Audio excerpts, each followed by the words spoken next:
Okay, for this video, we'll be discussing the LCM, or the least common multiple. We'll talk about what it is and how to find it. So first of all, what is a multiple? Um, it is sometimes helpful to remember that a factor times a factor will give you a multiple. It's also helpful to think of it as when you are skip counting, what you land on. So if I'm skip counting by sixes, I land on 6, 12, and 18, and so 6, 12, and 18 are all multiples of 6. And it's also helpful to remember that multiples grow. So again, my multiples of 6 would be 6, 12, 18, 24, and 30, and so on. And multiples get bigger and bigger. So what do we mean by LCM?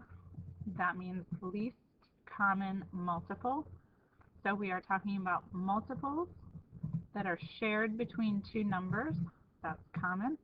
And we are talking about the smallest multiple that's shared between two numbers, so least common multiple.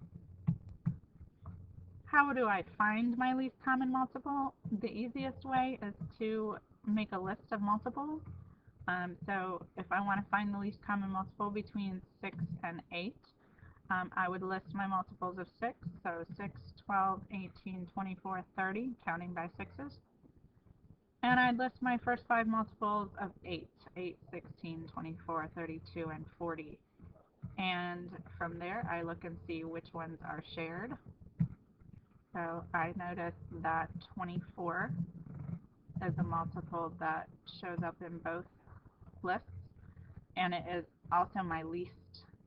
So 24 in this case is my least common multiple. So that's usually the easiest way to find your least common multiple, that is to make a list of the multiples of each number and see which one is the lowest or smallest and shared in both lists. What will we eventually use least common multiple for? Well, when we get to fractions, then we need to add or subtract fractions that have unlike denominators.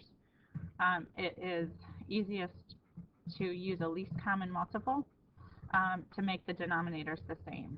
So I would find an equivalent fraction for 1/6, and I would use my least common multiple so that when I add my 1/6 and 3/8, that they have the same denominator. So I would turn 1/6 into 4 24ths, because 6 times 4 gives me 24. Whatever I do to the bottom, I also do to the top.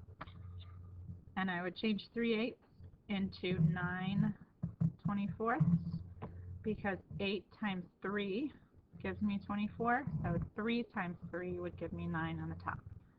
And then because I now have the same denominators, I can easily add them together. So 4 24ths plus 9 24ths gives me 13 24ths.